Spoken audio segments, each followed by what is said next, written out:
Hi guys, welcome back to MSc. I'm Jade and today I'm here with Mr Fotheringham. Hello. And we are going to be chatting about what EPQ is. What is EPQ? Right, so the EPQ, or the Extended Project Qualification, is something that schools across the UK and the world are doing to give students a real chance to do and understand the meaning of research. And so the EPQ is an effort for students to make a long essay that has got a history of research, or to create an artifact like a thing. It could be like a play or like a piece of art. It involves students learning research skills from their schools and then applying those research skills against a set of criteria. What are those criteria then? Well, if you are studying the EPQ, there is a specification that is uniform to all the different examination boards, and it contains 4 key criteria. We're going to take a look at AQA's spec, and we're going to take a look at page 12. And on page 12, they're going to give you an overview about each of the criteria. We are going to look at the ideas of management. That's the first criteria, and that involves how you plan and carry out a project. And then we're going to take a look at the use of resources, which is how one researches and selects material and then finds bias in that material. Now, those are the 2 most important assessment objectives because they set a minimum standard, a ceiling standard that you can reach. So if, for example, you only score 50% in each of these, it's extremely unlikely that you're going to be able to score more than 50% in the development and realization and then the review of your project. You have to be able to form a question. The question can be fairly open-ended, but it should be answerable. You should be able to come up with a conclusion finally that responds to the question, not in like a yes-no way, but you have to be able to give a definitive outcome. So the first thing is to choose a good question. The next thing is to produce a plan, and this is essential. So the whole of the EPQ is all about planning. Now the plan doesn't have to actually go to plan, but you have to have some sort of like benchmarks that you hope you're going to be able to meet. And you can add to your plan as you go, you can modify pieces of it, but if you should fail to meet one of the objectives, that is not a problem. That would start you out on the road to success if you had a clear question that you could answer, if you had a timetable plan, whether you stick to it or not, and whether or not there's some sort of evidence of that, like a Gantt chart or a journal.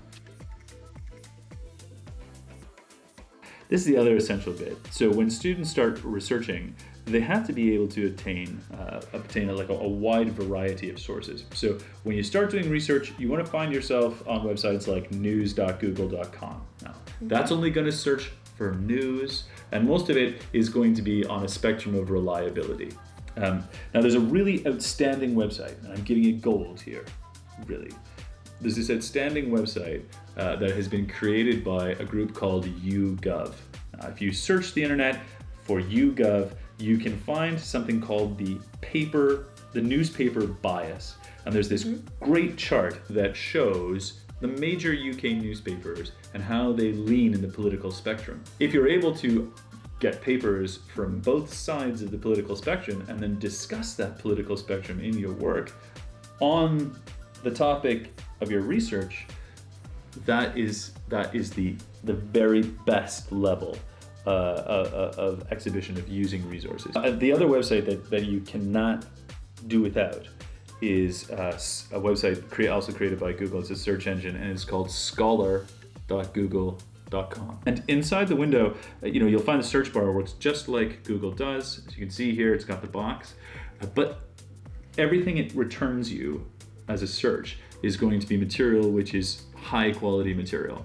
It's going to be published by universities in peer-reviewed journals, written by doctors and professors of the field. And so you can rely on most of the material you get here to be really very high quality and not largely unbiased.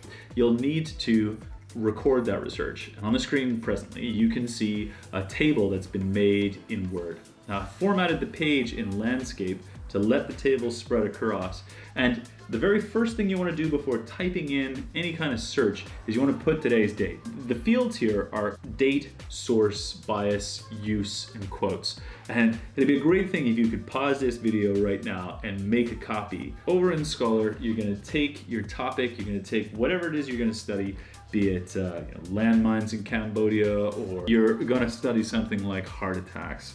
I'm going to type in heart attack symptoms because maybe you're going to study the way that heart attacks develop in people. Right?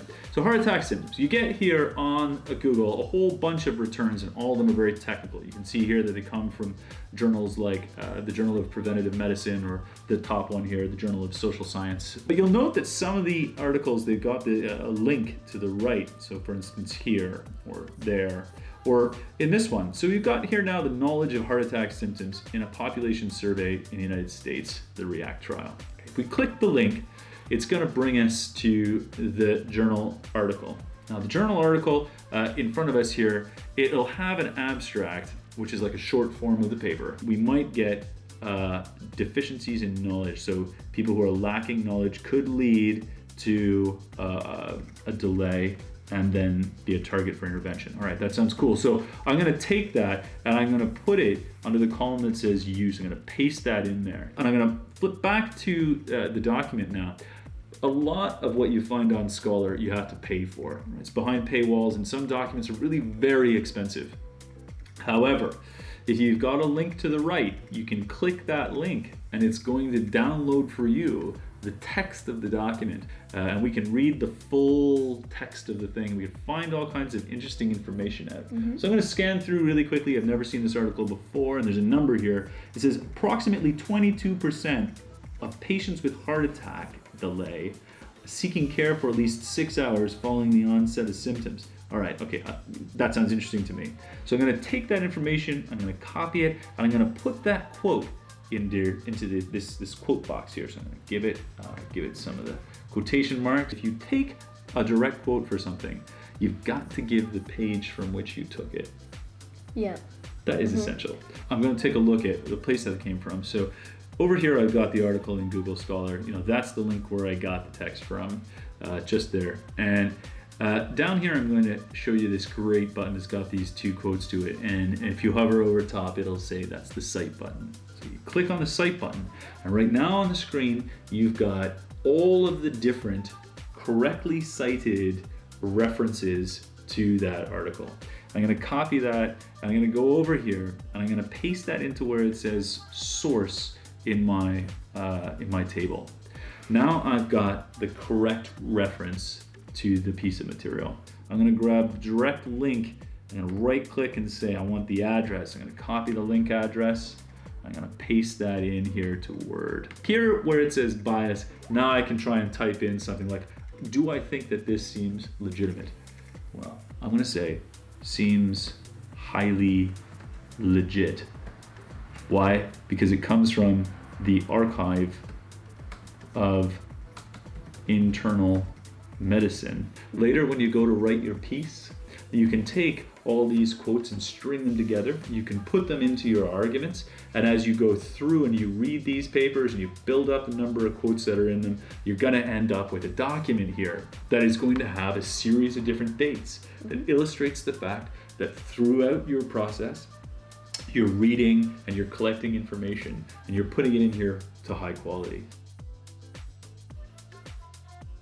There is the development and realization component. So where the use of resources and planning were worth each 10 marks out of 50, now the development and realization is about 20 marks out of 50. That's where the big bulk comes. It's the marks that you get on the quality of your writing. But if you haven't done the good research, if you haven't got the plan, you're not going to get the good writing. The review. So this is not another critical component, but after you finish, you get to make a presentation. Yes, you do. Yeah. And those are fun. The presentations, in the presentation you talk about some of the problems you experienced, and that's where actually not meeting your timetable is beneficial. So you can talk about how the title of your project changed because your original one sucked. You can talk about how you didn't make your deadlines because you had something else to do and you were playing with your friends. You can talk about how the sources were really hard to find or whatever else. what can you do at the very beginning, as you just said, to get started? Yeah, so job number one is to try and hash out a title. You want to talk to, you'll get assigned a supervisor, you want to talk to them, and you want to go through lots of revisions. And every time you do a revision, you never delete the material that you had. You sort of, you can cross it out in Word or whatever you're typing in, but you don't get rid of it. So that's the first thing, the first step. And then the very next thing you do is, after you've sort of worked a title, is you want to start creating a timeline for yourself. And then every single time you pay any attention to the EPQ at all, you go back to the plan and you add to it. You write in your journal. And is that pretty much it for? That is how you get started. Once you're on the road to success, it's an easy one to keep traveling on. Thank you very much, and that has been What is EPQ?